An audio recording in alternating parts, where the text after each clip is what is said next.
네, 본 내용은 투자를 권유하는 것이 아니라 정보 제공을 목적으로 합니다. 모든 투자의 최종 결정과 책임은 투자자 여러분 각자에게 있다는 점 먼저 말씀드릴게요. 반갑습니다. 주식으로 세상을 이해하는 시간입니다. 저희 채널에 남겨주시는 소중한 피드백들 정말 하나하나 꼼꼼히 읽어보고 있습니다. 덕분에 분석의 깊이가 달라지는 걸 느껴요. 정말 감사드립니다. 자, 오늘은요, 글로벌 제약산업에 곧 터질 거대한 시한폭탄이 하나 있거든요. 그런데 이 폭발 속에서 엄청난 기회를 잡을 수 있는 황금 열쇠를 쥔 플레이어들에 대한 이야기를 한번 나눠볼까 합니다. 오늘 이야기의 흐름은 이렇습니다. 먼저 시장 전체를 뒤흔드는 거대한 사건에서 출발해서요. 이 때문에 발등에 불이 떨어진 빅파마들의 필사적인 움직임을 따라가 볼 겁니다.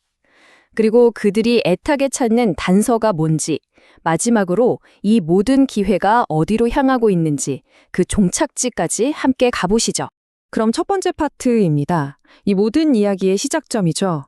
지금 바이오 시장에 대체 무슨 일이 벌어지고 있는지 그 거대한 지각 변동의 실체부터 한번 짚어보겠습니다. 화면에 보이는 이 숫자, 4천억 달러. 우리 돈으로 500조 원이 훌쩍 넘는 돈입니다. 이게 뭘 의미하냐면요.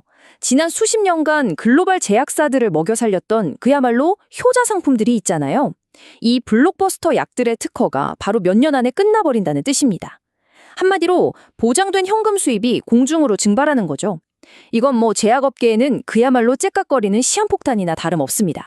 이게 무슨 먼 미래의 이야기가 아니에요. 당장 2년 뒤인 2026년 비만 치료제 열풍을 일으킨 오젬픽을 시작으로 2028년에는 면역항암제의 황제 키트루다까지 이름만 대면 알만한 약들이 줄줄이 특허 만료라는 절벽을 향해 달려가고 있습니다. 빅파마들 입장에선 정말 시간이 없는 거죠. 자, 그럼 이런 실존적인 위기 옆에서 이 거대 제약사들, 우리가 빅파마라고 부르는 기업들은 과연 뭘 하고 있을까요? 맞습니다. 바로 여기서 두 번째 파트, 그들의 절박한 생존 게임이 펼쳐집니다. 그들이 꺼내든 카드는 바로 막대한 현금을 동원한 M&A, 즉 기업 사냥입니다. 이 차트가 모든 걸 말해주죠. M&A 규모가 작년 대비 무려 31%나 급증했습니다. 이건 그냥 숫자가 늘어난 게 아니에요. 텅 비어버릴 미래의 수익 파이프라인을 어떻게든 채워야 한다는 절박함이 느껴지시나요? 말 그대로 묻지도 따지지도 않고 일단 좋은 기술이 보이면 사들이고 있다는 강력한 증거입니다. 그럼 여기서 가장 중요한 질문을 던져봐야겠죠. 이 수천억 달러, 수백조 원에 달하는 어마어마한 돈은 대체 어디로 흘러들어가고 있는 걸까요?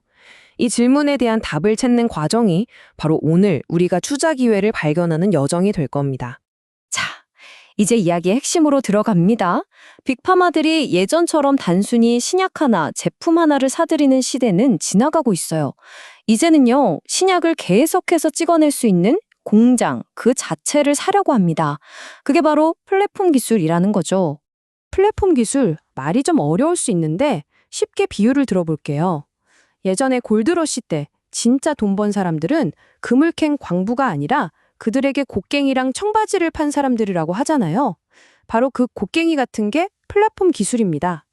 약 하나를 개발하는 게 아니라 수많은 약을 개발할 수 있는 기반, 그 원천 기술을 말하는 거죠. 훨씬 안정적이고 파급력이 크겠죠. 그럼 지금 빅파마들이 가장 갖고 싶어하는 황금 곡괭이들은 뭐가 있을까요? 여기 몇 가지가 있습니다. 철옹성 같은 뇌의 장벽을 뚫는 BBB 셔틀, 몇 시간씩 맞던 링거를 1분짜리 주사로 바꿔주는 SC 제형, 그리고 암세포만 골라서 공격하는 유도미사일, ADC 같은 기술들이 바로 그 주인공들입니다. 실제 사례를 한번 볼까요? 우리나라 기업이죠. ABL 바이오가 뇌혈관 장벽, 즉 BB를 통과시키는 이 플랫폼 기술 하나만으로 글로벌 제약사인 일라일릴리와 무려 2조 6천억 원 규모의 기술 이전 계약을 맺었습니다. 이건 뭘 의미하냐면 실패율이 90%가 넘는다는 뇌질환 시장의 문을 열 수 있는 마스터키의 가치가 이 정도라는 걸 시장이 인정한 상징적인 사건입니다. 또 다른 예시도 있습니다. 알테오젠이라는 기업인데요. 기존에 병원에 가서 몇 시간씩 맞아야 했던 정맥주사 약을 집에서 간단하게 맞는 피하 주사로 바꿔주는 기술로 글로벌 제약사 MSD로부터 막대한 기술료를 받고 있죠. 이건 단순히 편리함을 넘어서 약의 가치 자체를 높이고 특허 수명까지 연장해주는 아주 실용적인 플랫폼 기술입니다. 자, 이제 이 이야기의 하이라이트입니다. 이 거대한 M&A 전쟁터에서 빅파마들에게 황금 곡괭이를 공급해주는 해결사로 떠오른 곳이 있습니다. 놀랍게도 그게 바로 한국의 바이오 기업들, K-바이오입니다. 이 데이터가 정말 놀랍습니다. 기술 수출 시장에서 한국이 미국과 중국에 이어서 단숨에 글로벌 3위로 뛰어 올랐어요. 작년 대비 성장률은 무려 162%에 달합니다. 이건 K-바이오가 더 이상 복제약이나 만들던 후발주자가 아니라 이제는 혁신 기술을 만들어 파는 글로벌 공급 허브로 그 위상이 완전히 바뀌었다는 걸 보여주는 데이터입니다.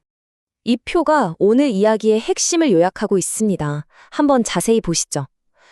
빅파마들이 지금 가장 목말라하는 분야들, 그러니까 대사질환, 뇌질환, 항암제 분야에서 바로 그들이 원하는 핵심 플랫폼 기술을 한국 기업들이 쥐고 있다는 걸 한눈에 볼 수 있습니다.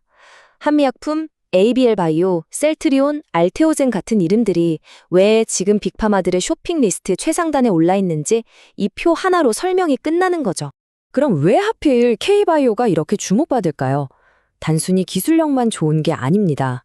여러 이유가 있겠지만 특히 요즘 같은 시기에는 미중 갈등 속에서 지정학적으로 안전하다는 점이 엄청난 장점으로 부각되고 있어요. 여기에 세계 최고 수준의 임상 인프라와 비용 효율성까지 갖췄으니 빅파마 입장에서는 그야말로 최고의 파트너인 셈이죠. 자, 그럼 이제 마지막 파트입니다. 이 거대한 기회의 파도에 어떻게 올라타야 할지, 그리고 반드시 조심해야 할 암초는 무엇인지, 균형 잡힌 시각으로 최종 투자 전략을 한번 정리해 보겠습니다. 투자의 세계의 100%는 없죠. 기회와 리스크를 항상 함께 봐야 합니다. 특허 절벽이라는 거대한 순풍이 불고 있는 건 분명한 기회 요인입니다. 하지만 바이오 투자는 본질적으로 임상 실패라는 엄청난 변동성을 안고 있고요. 또 미국의 생물보안법 같은 예상치 못한 지정학적 리스크나 경쟁 심화 같은 위험 요인도 분명히 존재합니다. 제가 20년 넘게 이 시장을 봐오면서 얻은 교훈이 하나 있습니다. 지금처럼 거대한 패러다임이 바뀌는 시기에는요, 신약 하나 대박을 노리는 로또 같은 투자는 굉장히 위험할 수 있어요. 그보다는 성공의 확률 자체를 높여주는 기술, 즉 오늘 계속 말씀드린 플랫폼을 가진 기업에 주목하는 것이 훨씬 현명한 전략입니다. 바로 이런 기업들이 새로운 시대의 시장 리더가 될 가능성이 높거든요. 네, 이제 거대 블록버스터 약물의 시대가 저물고 있습니다. 그럼 우리는 질문해야 합니다. 오늘 우리가 살펴본 이 새로운 플랫폼 기술들 중에서 과연 어떤 것이 의학의 다음 10년을 그리고 우리 삶을 바꾸게 될까요? 이 거대한 변화의 중심에 K-바이오가 있다는 사실 오늘 꼭 기억해 주시면 좋겠습니다. 오늘 내용이 도움이 되셨다면 구독과 좋아요 꼭 부탁드릴게요. 이상 주식으로 세상 이해하기였습니다.